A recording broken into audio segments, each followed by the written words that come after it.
Hello, story listeners. Welcome to Maduram Telugu Stories. Let's start our romantic stories journey. నా శ్రీమతి గారు కోరితే కాదు అనడం నా వల్ల అవుతుందా? అది ఎప్పుడూ జరగదు కదా! అలాగే వచ్చేస్తాను అంటూ రెడీ అయి నవ్యకి చెప్పేసి వెళ్ళిపోయాడు రామ్. నవ్య కూడా తర్వాత ఫ్రెష్ అయ్యి టిఫిన్ తినేసి కొంచెం నీరసంగా అనిపించడంతో పడుకుండిపోయింది. ఇక రామ్ ఆఫీస్ నుంచి స్టార్ట్ అయినప్పుడు నవ్యకి కాల్ చేసి చెప్పడం లేచి రెడీ అయింది. ఇక రామ్ కూడా వచ్చాక తను ఫ్రెష్ అయ్యి రెడీ అయ్యాక ఇద్దరు అక్కడి నుంచి స్టార్ట్ అయ్యారు. చాలా రోజులు అయిపోయింది కదా! మనం మాలిని వాళ్ళని కూడా కలిసి చూద్దామా? వాళ్ళు ఏం చేస్తున్నారు? మమ్మీ, డాడీ ఎక్కడికి వెళ్లారు? నిన్నటి నుంచి కనిపించడం లేదు. ఏదో ఆఫీస్ వర్క్ మీద ఊటీ వెళ్లారంట చెప్పింది మాలిని తన గోళ్ళకి నెయిల్ పాలిష్ వేసుకుంటూ. అవునా? అయినా కంపెనీ పని మీద అంటే బెంగుళూరో లేదంటే చెన్నై, ముంబై ఇలాంటి ప్లేసెస్‌కి వెళ్ళాలి కానీ ఊటీలో మీటింగ్ ఏంటి? నాకేదో తేడా కొడుతోంది మమ్మీ అంది శ్రీజ తల్లి పక్కన కూర్చుంటూ. అలా అంటావా? ఓసారి నువ్వే మీ నాన్నకు ఫోన్ చేసి మాట్లాడు. ఏంటి డాడీతో నేను మాట్లాడాలా? అది జరగదు మమ్మీ. డాడీ నాతో చచ్చినా మాట్లాడు తడుముకోకుండా చెప్పింది శ్రీజ. మీ నాన్న వీక్‌నెస్సే కూతుర్లు. అలాంటిది కూతురివి నువ్వు ఏడుస్తూ మంచిగా మాట్లాడితే కరగకుండా ఉంటాడా? ఖచ్చితంగా నీ మీద ఉన్న ప్రేమ అతను కరిగేలా చేస్తుంది. కాబట్టి నువ్వు ఎక్కువ ఆలోచించకుండా మీ నాన్నకు ఫోన్ చేసి ఇక్కడికి రమ్మని చెప్పు. అదైతే నువ్వే చెయ్యొచ్చు కదా! నేను ఆల్రెడీ చేశాను. విసుక్కున్నాడు, కోప్పడ్డాడు. అందుకే నీకు చెప్తున్నా. పెళ్ళానివి నీ మీద కోపం పడితే కూతుర్ని నా మీద కోపం పడడా? అనుమానంగా అడిగింది. ఇప్పుడు నువ్వు చేస్తావా? చెయ్యవా? విసురుగా కూతుర్ని అడుగుతున్నా అదే టైంకి అక్కడికి వచ్చారు సుమిత్ర ఇంకా విశాలాక్షి. అదే మన రావణ్ వాళ్ళ నాన్నమ్మ. అబ్బబ్బా! ఏంటిదిరా మీ గోల? ఏమైంది? నువ్వు చెయ్యి అంటే నువ్వు చెయ్యి అంటూ ఓ అరుస్తున్నారు అంటూ విశాలాక్షి గారు కూతురికి, మనవరాలికి మధ్యలో కూర్చొని అడిగింది. జరిగింది మొత్తం చెప్పింది శ్రీజ. మీరిద్దరూ వద్దు నేను చేస్తాను ఆగండి అంటూ తన అన్నకు కాల్ చేసింది సుమిత్ర. ఇటు నవ్య, రామ్ ఇద్దరూ ఎయిర్‌పోర్ట్‌కి రీచ్ అయ్యి బిజినెస్ క్లాస్‌లో టికెట్స్ తీసుకొని స్టార్ట్ అయ్యారు. బావ బిజినెస్ క్లాస్ మొత్తం ఖాళీగా ఉంది. ఈవెన్ ఎకానమీ క్లాస్‌లో కూడా మనం అక్కడే తీసుకొని ఉండాల్సింది. జస్ట్ 1 అవర్‌కే కదా! మూసుకొని కూర్చోండి శ్రీమతి గారు అంటూ సీట్‌లో కాకుండా తన ఒడిలో కూర్చోబెట్టుకున్నాడు రామ్. బావ ఏం చేస్తున్నావు? ఇది ఫ్లైట్ మన బెడ్‌రూమ్ కాదు భయపడుతూ చుట్టూ చూస్తూ చెప్పింది. అంత లేదు ఎవడైనా వస్తే నాకు చెప్పు నేను చూసుకుంటా అంటూ నవ్య మొహాన్ని తన వైపు తిప్పుకుంటూ ఓ ముద్దివ్వవే కొంటెగా అడిగాడు. ఎయిర్‌పోర్ట్‌లో దిగే ముందు ఇప్పుడు పావుగంట సేపు నాన్ స్టాప్‌గా నాకు ముద్దు పెట్టి నా పెదాలు కూడా కొరికేశాడు. మళ్ళీ ఫ్లైట్‌లో ఎక్కగానే మొదలెట్టేశాడు. అరె నేను జస్ట్ ముద్దు మాత్రమే అడుగుతున్నా మీల్స్ కాదు. మీల్స్ అయితే మనం ఊటీలోనే తీసుకుంటాం. అయినా అక్కడ వెదర్ ఈ టైంలో పిచ్చ రొమాంటిక్‌గా ఉంటుందంట. సో మనం అక్కడ ఫుల్‌గా ఎంజాయ్ చేయొచ్చు హస్కీగా చెప్పాడు. ఆ మాటకి రామ్ గుండెల మీద బాదుతూ మనం ఇప్పుడు అక్కడికి వెళ్తుంది అమ్మని కలవడానికి. అంతేకానీ నీ పిచ్చి పిచ్చి పనుల కోసం కాదు. ఏంటి ఇవి పిచ్చి పిచ్చి పనులా? ఎంత మాటన్నావే అసలు దీన్ని మ్యాజిక్ నీకు తెలియట్లేదు. పోవయ్యా అక్కడ చూడు ఎవరో వస్తున్నారు అంటూ బలవంతంగా రామ్ చేతుల్లో నుంచి విడిపించుకొని అవతల రోలోకి వెళ్ళి కూర్చుంది. నవి బిహేవియర్ చూసి నవ్వుకుంటూ ఉన్నాడు రామ్. ఇక గంటన్నరకి ఎయిర్‌పోర్ట్‌లో ల్యాండ్ అయ్యారు ఇద్దరు. అప్పటికే తెలిసిన రావణ్ మనిషి కార్ తీసుకొని రావడంతో కార్‌లో స్టార్ట్ అయ్యారు. బావ నాకు చాలా ఎక్సైటింగ్‌గా ఉంది. అమ్మని ఎప్పుడెప్పుడు చూద్దామా అనిపిస్తోంది బావ. ఫాస్ట్‌గా అమ్మ దగ్గరికి తీసుకొని వెళ్ళవా? హలో నువ్వు ఎక్సైట్ అయినంత మాత్రాన పని అవ్వదు కదా! డ్రైవ్ చేస్తున్నాను కదా! ఎంతసేపు పడుతుంది మనం వెళ్ళడానికి? మొహం దిగులుగా పెట్టి చెప్పింది. ఎంతసేపు అంటే తక్కువలో తక్కువ ఇంకో అరగంటైనా పడుతుంది చెప్పాడు రామ్. ఆ మాటకి మొహం తిప్పుకొని విండోలో నుంచి కనిపిస్తున్న ప్రకృతి అందాలని చూస్తూ ఉంది నవ్య.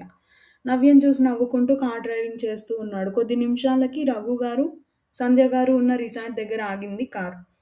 ఫాస్ట్‌గా కార్ లోపల నుంచి దిగింది నవ్య. తన ఆరాటం చూసి నవ్వుకుంటూ ఉన్నాడు రామ్. బావ ఇంకా ఇక్కడ ఆగిపోయావేంటి రా అంటూ వెనక్కి వచ్చి రామ్ చేయి పట్టుకొని పరుగులాంటి నడకతో ముందుకు వెళ్ళింది. డోర్ క్లోజ్ చేసి ఉండడంతో తలుపు తట్టింది. రఘుగారు వచ్చి డోర్ ఓపెన్ చేసి చూసేసరికి ఎదురుగా కూతురు, అల్లుడు కనిపించారు. రామ్, నవ్య ఇద్దరూ ఇంత తొందరగా వస్తారు అనుకోలేదు. ఇంకో 2, 3 డేస్ ఆగి తీసుకొస్తాను అన్నావు. రామ్ ముందు లోపలికి రండి కూతుర్ని, అల్లుడిని తీసుకొని లోపలికి వెళ్లారు. సంధ్య, సంధ్య ఎవరొచ్చారో చూడు భార్యని పిలవడంతో అక్కడికి వచ్చింది సంధ్య. కూతుర్ని చూడగానే తల్లి కళ్ళల్లో ఒక్కసారిగా కన్నీళ్లు నిండిపోయాయి. అమ్మా అంటూ తల్లి దగ్గరికి వచ్చి తల్లిని గట్టిగా హత్తుకొని ఏడుస్తోంది. నవ్య తల్లి అంటూ కూతురి మొహాన్ని దోసిట్లోకి తీసుకొని మొహమంతా ముద్దులు పెడుతూ ఉంది. వాళ్ళని చూసి చాలా హ్యాపీగా ఫీల్ అయ్యారు రామ్, రఘు గారు. రామ్ వైపు చూస్తూ thank you Ram, thank you so much నా కూతుర్ని నా దగ్గరికి తీసుకువచ్చినందుకు అంటూ రామ్ వైపు చూస్తూ చెప్పారు. అత్త మనలో మనకి థ్యాంక్స్ ఏంటి అన్నాడు రామ్. సరే ముందు వెళ్ళి ఇద్దరు ఫ్రెష్ అయ్యి రండి అంటూ ఇద్దరిని పంపించారు రఘు. రామ్ నవ్యని తీసుకొని రూమ్లోకి వెళ్ళాడు. డోర్ లాక్ చేసి ఫాస్ట్గా వెనక నుంచి నవ్యని గట్టిగా హత్తుకున్నాడు. బావా ఏం చేస్తున్నా వదులు అంటూ రామ్ చేతుల్లో నుంచి విడిపించుకునే ప్రయత్నం చేసింది. అయినా అస్సలు వదిలితేగా బుద్ధి సంస్కారం లేకుండా పోతోంది మా శ్రీమతి గారికి అన్నాడు రావణాల్క. అరే నేను నీకోసమే కదా నువ్వు అడగగానే అత్త దగ్గరికి తీసుకువచ్చాను. కనీసం కాంప్లిమెంటరీ కింద ఒక ముద్దు కూడా లేదు. ఇది ఎంత అన్యాయమో తెలుసా? హలో బాబు, నేను నీకు కాంప్లిమెంటరీ ఇవ్వాల్సిన పని లేదు. కాంప్లిమెంటరీ నువ్వే తీసుకున్నావు ఫ్లైట్లో, మర్చిపోయావా? నేను మర్చిపోయినా నువ్వు మర్చిపోవు కదా అంటూ నవ్య చెంపలను కొరుకుతూ అన్నాడు. బావా అంటూ కీచుగా అరుస్తూ అమ్మా నాన్న ఉన్నారు బయట, నువ్వేమో ఇలాంటి పనులు చేస్తున్నావు. చాలా కష్టం బాబు నీతో ఇలా అయితే. సరేలే ఈరోజు రేపు మొత్తం అత్త మామలతో గడిపేసి ఆ తర్వాత మనం ఇక్కడి నుంచి హనీమూన్కి వెళ్ళిపోదాం, ఏమంటావు? కన్ను కొడుతూ అడిగాడు. ఆ మాటకు సిగ్గుపడుతూ సరే అంటూ రామ్ని విడిపించుకొని వాష్రూంలోకి వెళ్ళిపోయింది. నవ్య ప్రవర్తన చూసి నవ్వుకుంటూ ఉన్నాడు రామ్. తర్వాత నవ్య ఫ్రెష్ అయ్యి సంధ్య గారి దగ్గరికి వచ్చింది. ఇంకేంటి తల్లి, పెళ్లి తర్వాత నీ జీవితం ఎలా ఉంది? రామ్ నిన్ను బాగా చూసుకుంటున్నాడా? చూసుకుంటాడు అన్న నమ్మకం, విశ్వాసం నాకున్నాయి. చెప్పు మీ ఇద్దరి జీవితం ఎలా ఉంది? చాలా బాగున్నామమ్మా. నిజంగా బావ నాకు భర్తగా రావడం నేను ఏ జన్మలో చేసుకున్న పుణ్యం తల్లి. తన తల్లి వైపు చూస్తూ చెప్పింది. నాకు తెలుసు నా అల్లుడు నిన్ను బాగా చూసుకుంటాడని అంటూ కూతురుతో మాటల్లో పడిపోయింది. మామ అత్తకి నీ పెళ్లి గురించి చెప్పావా? లేదు రామ్, నాకు చెప్పే ధైర్యం లేదు. మీ అత్త నేను తను చనిపోయింది అని రెండో పెళ్లి చేసుకున్నాను అని తెలిస్తే నిమిషం కూడా నాతో మాట్లాడదు, ఇక్కడ ఉండదు. నేను మాలినిని ఏ పరిస్థితుల్లో పెళ్లి చేసుకోవాల్సి వచ్చిందో చెప్పే అవకాశం కూడా ఇవ్వదురా తను నాకు అన్నారు రఘు. అలా అని జీవితాంతం దాచిపెట్టి ఉంచలేం కదా, ఏదో ఒకరోజు అత్తకి తెలుస్తుంది. తెలిసిన రోజు తను ఎలా రియాక్ట్ అవుతుందో మనలో ఎవ్వరూ ఊహించలేం. నిజం మామ, నాకెందుకో నువ్వు ఎప్పుడో చెప్పేస్తేనే మంచిది అనిపిస్తోంది. తర్వాత నువ్వు చెప్పినా ఉపయోగం అయితే ఉండదు. ఏమో రామ్, నాకైతే అంతా గందరగోళంగా అనిపిస్తోంది. కానీ కొన్ని రోజులు ఆగి నేను సంధ్యకి నిజం చెప్పేస్తాను. అప్పటి వరకు తనకి ఎట్టి పరిస్థితుల్లో కూడా ఈ విషయం తెలియడానికి వీల్లేదు. అండ్ నువ్వు నవ్యని తీసుకొని వీలైనంత తొందరగా ఇక్కడి నుంచి వెళ్ళిపో. పొరపాటున నవ్య నోరు జారితే ఆ తర్వాత పరిణామాలు భరించే ఓపిక నాకైతే లేదు అన్నారు రఘు. లేదు మామయ్య, నేను చెప్పను. ఓ 2 రోజులు ఇక్కడ ఉండి ఆ తర్వాత వెళ్ళిపోదాము అని. అండ్ నేను ఈ విషయం కూడా చెప్పాను, నువ్వు మాలిని అత్త పెళ్లి చేసుకున్న విషయం చెప్పొద్దు అని. కాబట్టి నీ కూతురు చెప్పదు, నువ్వు ఆ విషయంలో టెన్షన్ పడాల్సిన పని లేదు. అది సరే కానీ మాలిని వాళ్ళ సంగతి ఏం చేద్దాం అనుకుంటున్నావు? ఇంకొక న్యూస్ చెప్పాలి మామ. నీ చిన్న కూతురు నీ పెద్ద కూతుర్ని చంపడానికి స్కెచ్లు వేస్తోంది. ఇంత చిన్న ఏజ్‌లో సుపారీలు ఇస్తుంది అన్నాడు రామ్ వెటకారంగా. ఏం మాట్లాడుతున్నావురా? తను సుపారీలు ఇవ్వడం ఏంటి? నిజంగా అది దాని అమ్మని మించిపోయినట్టుంది. నువ్వేం కంగారు పడకు మామ, అది మారడానికి దానికి ఇంకొక ఛాన్స్ ఇస్తాను. అది మారిందా సరే సరి. లేదా ఇంక నవ్యకి హాని తలపెట్టాలి అని ట్రై చేస్తే మాత్రం నేను దాన్ని నిజంగా చంపేస్తాను. ఇది ముందే చెప్తున్నా. తర్వాత నీ కూతుర్ని నేనే చంపేశాను అని నువ్వు బాధపడినా నేనేం చేయలేను అన్నాడు రామ్. ఒకటి చెప్తాను రామ్, తను నాకు రక్తం పంచుకుంది. కానీ నా వ్యక్తిత్వాన్ని, నా మనసుని అర్థం చేసుకునే శక్తి తనకు లేదు. దానికి తోడు మా ఇంట్లో వాళ్ళ సపోర్ట్ చూసుకొని ఎగిరెగిరి పడుతోంది. అదే కదా మామ, చూస్తాను. మారిందా సరే. లేదంటే దాని చావు ఎంత ఘోరంగా ఉంటుందో ఎవరి ఊహకు అందదు. నేను రామ్‌గా మారిపోలేదు ఇంకా. నాలో అదే రావణ్ బ్రతికే ఉన్నాడు కోపంగా చెప్తూ అక్కడి నుంచి లోపలికి వెళ్ళిపోయాడు. వెళ్తున్న రామ్ వైపే చూస్తూ ఉండిపోయారు రఘుగారు. దేవుడా! ఏం జరుగుతుందో ఏంటో అనుకుంటూ ఆలోచిస్తూ ఉండిపోయారు రఘు. రఘు ఏమైంది? ఒక్కడివే ఇక్కడ ఏం చేస్తున్నావు? భర్త దగ్గరికి వస్తూ ప్రశ్నించారు సంధ్య. ఏం లేదు సంధ్య, నువ్వు వెళ్ళు నేను వస్తాను అంటూ భార్యని పంపేసి కూతురు దగ్గరికి వెళ్లారు. నవ్య నీతో కొంచెం మాట్లాడాలిరా అంటూ కూతుర్ని తీసుకొని మేడ మీదకి వెళ్లారు. ఏమైంది డాడీ? అది నాకు ఒక హెల్ప్ కావాలి, చేస్తావా? చెప్పండి డాడీ, ఏం హెల్ప్ కావాలి అర్థం కాక ప్రశ్నిస్తూ అడిగింది. అది నేను మాలినిని పెళ్లి చేసుకున్న విషయం మీ అమ్మకి అప్పుడే చెప్పొద్దు. నేను టైం చూసుకొని చెప్తాను. కానీ డాడీ ఇది ఎక్కువ రోజులు దాగదు కదా! మీరు మమ్మీకి తొందరగా నిజం చెప్తే మంచిది అని నాకు అనిపిస్తోంది. నాకు అలాగే ఉందిరా, నేను తొందరలోనే చెప్తాను అని విషయం నేను చెప్పే వరకు మమ్మీకి మాత్రం చెప్పొద్దు అంటున్నాను. లేదు డాడీ, ఆ విషయం నాకు ఆల్రెడీ బావ చెప్పాడు. నేను మమ్మీకి ఈ విషయం అయితే ఏమీ చెప్పను. కానీ మీరెక్కువ రోజులు లేట్ చేయకండి అంటూ కొంచెం సేపు తండ్రితో మాట్లాడి కిందకి వెళ్ళిపోయింది. అక్కడ రామ్, సంధ్య గారు మాట్లాడుకుంటూ కనిపించడంతో వాళ్ళ దగ్గరికి వెళ్ళింది. ఏం మాట్లాడుకుంటున్నారు నేను లేకుండా? ఇద్దరి మధ్యలో కూర్చొని ఇద్దరిని చూస్తూ ప్రశ్నించింది. ఏం లేదు మీ పెళ్లి ఎలా జరిగిందా అని రామ్ చెప్తున్నాడు. ఏం చెప్పాడు బావ? అదే మన పెళ్లి ఎలా జరిగిందో అదే చెప్పాను భుజాలెగరేస్తూ చెప్పాడు. అంటే అది మన పెళ్లి అంటూ ఆగి తల్లి వైపు, భర్త వైపు మార్చి మార్చి చూస్తూ ఉంది. నవ్య ఎక్స్‌ప్రెషన్స్‌కి అస్సలు నవ్వు ఆగలేదు రామ్‌కి. "ఏమైందే? ఎందుకలా చూస్తున్నావు ఇప్పుడు నువ్వు నా వైపు?" నా అల్లుడి వైపు అనుమానంగా కూతురి వైపు చూస్తూ ప్రశ్నించారు. మమ్మీ అది ఏం లేదు అంటూ అక్కడి నుంచి తన రూమ్‌లోకి వెళ్ళిపోయింది. ఇంకేంటి రామ్ అయితే మొత్తానికి మీ పెళ్లి మీ అమ్మానాన్నలకి ఇష్టం లేకుండానే జరిగిందన్నమాట. అవునత్త చిన్నప్పటి నుంచి వాళ్ళు దీని మీద కపట ప్రేమ చూపిస్తూ ఉంటే చిన్నప్పుడు నేను కూడా పెద్దగా తెలుసుకోలేకపోయేవాడిని. కానీ నేను ఎప్పుడైతే అబ్జర్వ్ చేయడం మొదలుపెట్టానో ఆ వెంటనే నన్ను ఫారెన్ పంపించేశారు. ఇంకేముంది ఇక్కడ వాళ్ళ ఆటలన్నీ విచ్చలవిడిగా సాగేవి. నీ కూతురుంది చూడు పెద్ద దద్ది. వాళ్ళు దీన్ని ఎన్ని చిత్రహింసలు పెట్టి, ఎంత మానసిక క్షోభ పెట్టినా, 2 మాటలు ప్రేమ నటిస్తూ మాట్లాడేసరికి ఆ ప్రేమంతా నిజమనుకుంది అన్నాడు రామ్. దానికి తోడు ఆ శ్రీజ నిజంగానే దీన్ని ఎలా వాడుకునేదంటే నాకు ఇప్పటికీ కోపమొస్తుంది. సరేలే రామ్ మొత్తానికి నువ్వు నవ్య ఒకటయ్యారు. అది చాలు నాకు. ఇంకేం వద్దు. నా కుటుంబం నాకు దగ్గరైంది ఇన్నాళ్ళ తర్వాత. ముఖ్యంగా దానికి నేను చాలా సంతోషంగా ఉంది. నేను మీ మామయ్యని కలిసి ముందే వరకు కూడా అనుకున్నాను. మీ మామయ్య మాలినిని పెళ్లి చేసుకొని ఉంటాడు అని. కానీ మీ మామయ్య నిజంగా బంగారం. నేను చనిపోయినా కూడా నా జ్ఞాపకాలతో ఇన్నాళ్ళు ఉంటూ నవ్యని ఇంత మంచి నడవడికతో పెంచారు. అది చాలు నాన్న.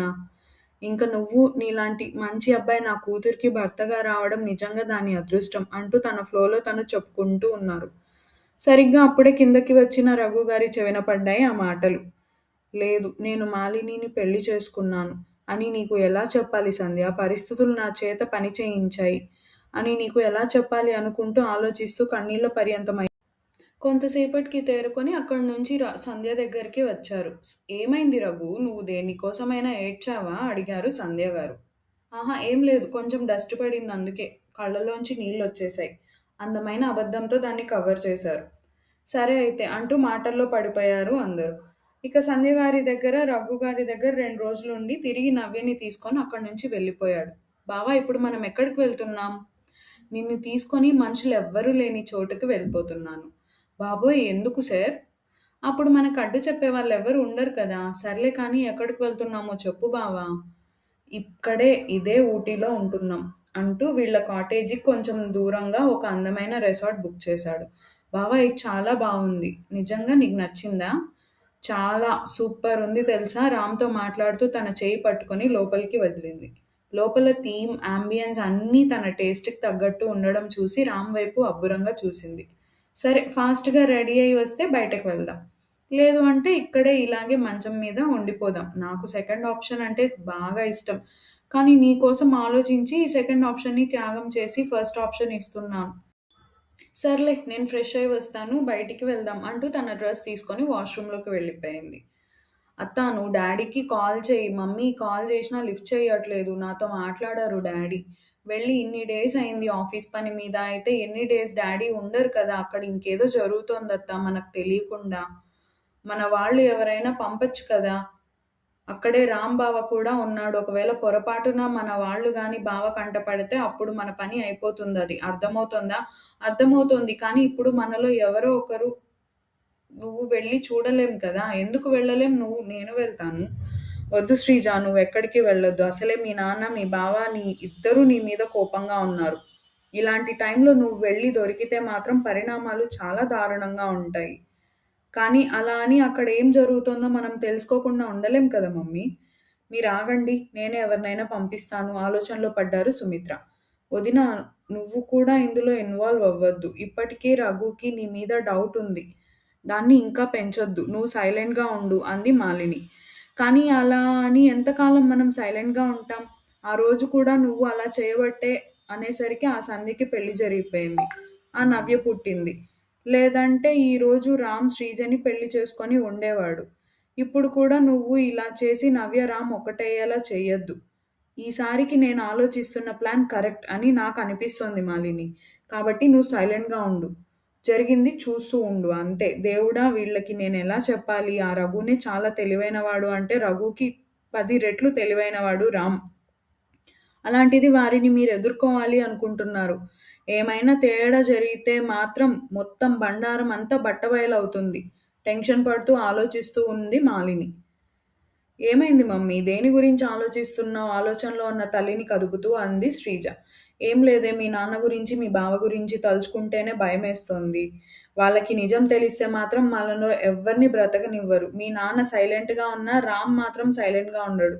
మనం నవ్య జోలికి వెళ్ళామని తెలిస్తేనే మనకు చుక్కలు చూపించాడు. అలాంటిది మనం సంధ్యని చంపేశాము అని, తన మీద కావాలనే ఆరోపణలు వేశామని తెలిస్తే మనకి చావుని కూడా పరిచయం చేయకుండా ఉండడు. లేదు మీరెవరు కాదు, నేను వెళ్తాను, నేనే వెళ్తాను, వెళ్ళి రఘుతో మాట్లాడతాను అని చెప్పారు మాలిని. మమ్మీ, డాడీ, అత్త మాటకి కూడా కాదని నీ మాట వింటాడు అని నీకు నమ్మకం ఉందా? సూటిగా తల్లిని చూస్తూ ప్రశ్నించింది శ్రీజ.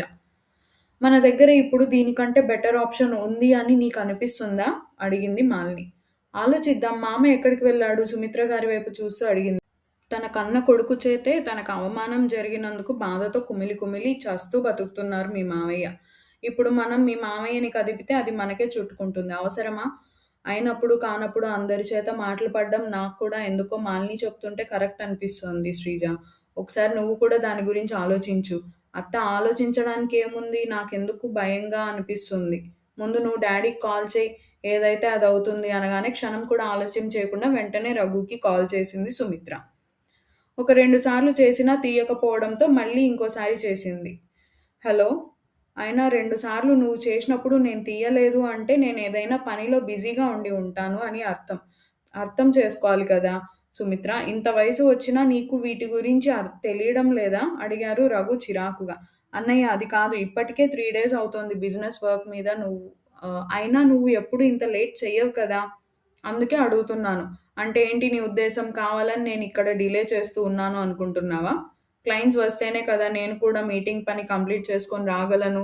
వాళ్ళకేదో ఇష్యూ వచ్చి వాళ్ళు పోస్ట్‌పోన్ చేస్తే నేను మాత్రం ఏం చేస్తాను? నాకేం అంత సరదా ఉండదు కదా! అన్నారు రఘు అసహనంగా. అన్నయ్య, ఇప్పుడు నేనేమన్నానని నువ్వు ఇంత కోపంగా మాట్లాడుతున్నావు? అయినా ఈ మధ్య నువ్వు చాలా కోపం పడుతున్నావన్నయ్య, నొచ్చుకుంటూ చెప్పింది సుమిత్ర. మనుషుల ప్రవర్తనలు, వాళ్ళు చేసే పనుల బట్టే కోపం, శాంతం, ప్రేమ, అసహ్యం, ద్వేషం లాంటివి ఉంటాయి సుమిత్ర. ఇవన్నీ నీ అంతట నువ్వే తెలుసుకోవాలి. ఇంకా చిన్న పిల్లవి కాదు కదా, నీకు అన్నీ విడమర్చి చెప్పడానికి. సరే అన్నయ్య, నువ్వు ఇంతకి ఎప్పుడొస్తున్నావు? ఏమైందక్కడ? నేను చేయాల్సిన పనులేమైనా ఉన్నాయా? అలా అంటావేంటన్నయ్య? మరి లేకపోతే ఏంటి సుమిత్ర? నేనేదో ఇక్కడికి హాలిడేకి ఎంజాయ్ చేయడానికి వచ్చినట్లు మాట్లాడుతున్నావు. పోనీ నీకింకా టైం పడుతుంది అంటే మాలిని అక్కడికి వస్తాను అంటుంది. తన్ని పంపిస్తాను. ఒక్కసారిగా గుండె జల్లుమంది రఘుకి. మాలిని వస్తుంది అనేసరికి. కానీ దాన్ని బయట పట్టకుండా కవర్ చేస్తూ ఏం అవసరం లేదు. ఇక్కడ నాకు బానే ఉంది. నన్ను నేను జాగ్రత్తగా చూసుకోగలను. నాకెవరి తోడు ఆసరా అవసరం లేదు. మాలినిని ఇంట్లోనే ఉండమని చెప్పు. అదే తనకి నాకు ఇద్దరికీ మంచిది అని చెప్పి మరో మాటకి ఆస్కారం లేకుండా కాల్ కట్ చేసేశాడు రఘు. అప్పటి వరకు స్పీకర్‌లో ఉండి అదంతా విన్న మాలిని సుమిత్ర వైపు చూస్తూ, వదినా, నాకెందుకో డౌట్ కొడుతోంది. అక్కడ మనకి తెలీకుండా ఏదో జరిగింది. నువ్వే ఆలోచించు, నేనక్కడికి వస్తాను అనేసరికి ఒక్కసారిగా రఘు మాటల్లో భయం కనిపించింది. నాకేదో జరుగుతోంది వదినా. కానీ మనం ఎలా తెలుసుకోవాలి? అడిగింది మాలిని. ఏమో మాలిని, నాకేం అర్థం కావట్లేదు. కానీ నువ్వు చెప్తోంది కూడా నిజమే అనిపిస్తోంది. ఎందుకో నాకు కూడా అదే అనిపిస్తోంది. అక్కడ మనకి తెలీకుండా ఏదో జరుగుతోంది. ముందు రఘు వెళ్ళాడు. వాళ్ళు వెళ్ళిన 3 డేస్‌కి రామ్ వాళ్ళు వెళ్లారు. ముందు మనం అర్జెంట్‌గా దీన్ని కనిపెట్టాలి అనుకుంటూ ఆలోచిస్తూ ఉన్నారు సుమిత్ర, మాలిని ఇద్దరు. మమ్మీ, అత్త, నాకు ఒక ఐడియా వచ్చింది. నా ఫ్రెండ్స్ ఎవరు అంతగా డాడీని కానీ, బావకి కానీ తెలీదు. వాళ్ళలో ఒక ఇద్దరిని మనం అక్కడికి పంపిస్తే వాళ్ళక్కడ మొత్తం ఇన్ఫర్మేషన్ సేకరించి మనకు అందజేస్తారు. ఒకవేళ వాళ్ళు దొరికిపోయినా మనకు ఫరక్ పడదు. వాళ్ళు ఎవరో తెలీదు అని ఈజీగా అబద్ధం చెప్పి తప్పించుకోవచ్చు. ఏమంటావు? సరే, కానీ వాళ్ళకి చెప్పు నిన్ను డైరెక్ట్‌గా కాంటాక్ట్ అవ్వద్దు అని. ఏదైనా మెయిల్ ద్వారా చేయమను. అండ్ ఇంకో ముఖ్యమైన విషయం ఏంటంటే, వాళ్ళకి నువ్వు డబ్బులు ఎంత ఇవ్వాలి అనుకుంటున్నావో ఇప్పుడే క్యాష్ రూపంలో ఇచ్చేసేయి. కొంచెం ఎక్కువైనా పర్వాలేదు. కానీ మళ్ళీ వాళ్ళక్కడ నిన్ను డబ్బులు అడగకుండా చూసుకో అన్నారు సుమిత్ర. అలాగే అత్తా, నేనిప్పుడే నా ఫ్రెండ్స్‌కి కాల్ చేస్తాను. అంటూ తన మొబైల్ తీసి తన ఫ్రెండ్స్‌లో ఒక అబ్బాయికి, ఒక అమ్మాయికి కాల్ చేసి విషయం మొత్తం వాళ్ళకి చెప్పి ఇంటికి పిలిపిచ్చింది.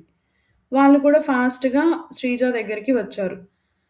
శ్రీజ వాళ్ళు అక్కడ చేయాల్సింది మొత్తం చెప్పి వాళ్ళ చేతిలో దండిగా డబ్బులు పెట్టి మెయిల్ ఐడీ కూడా ఇచ్చి గుర్తుంది కదా మీకు?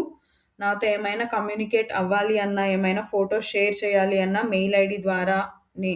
అస్సలు ఫోన్ కాల్ చేయొద్దండి అంటూ వాళ్ళకి ఒకటికి 10 సార్లు చెప్పి వాళ్ళని ఊటీకి పంపించింది. ఈ ప్లాన్ వర్కౌట్ అవుతుందంటావా? అడిగింది విశాలాక్షి. అమ్మమ్మ ఇప్పుడు మన దగ్గర ఇంతకంటే బెటర్ ఆప్షన్ లేదు. కాబట్టి నువ్వు సైలెంట్‌గా ఉంటే బావుంటుంది. నాకు తెలిసి మనం కరెక్ట్ ప్లానే ఎగ్జిక్యూట్ చేస్తున్నాం. నా అంచనా కరెక్ట్ అయితే మనకి పక్కా ఇన్ఫర్మేషన్ వస్తుంది. లేదు అంటే వాళ్ళిద్దరు బలైపోతారు. అంతకు మించి ఇంకేం లేదు. సరే జాగ్రత్త అంటూ అక్కడి నుంచి వెళ్ళిపోయారు విశాలాక్షి. శ్రీజ మాలిని వైపు చూస్తూ అయినా మీ మమ్మీ ఎప్పుడూ అశుభమే పలుకుతుందా? ఆవిడ వల్ల ఇప్పుడు నాకు భయం పట్టుకుంది. ఇదిగో నువ్వు ఆవిడకి ధైర్యం చెప్పి నువ్వు ఎందుకు ధైర్యాన్ని కోల్పోతున్నావు? అడిగింది సుమిత్ర. ఏమో అత్త ఏం అర్థం కావట్లేదు.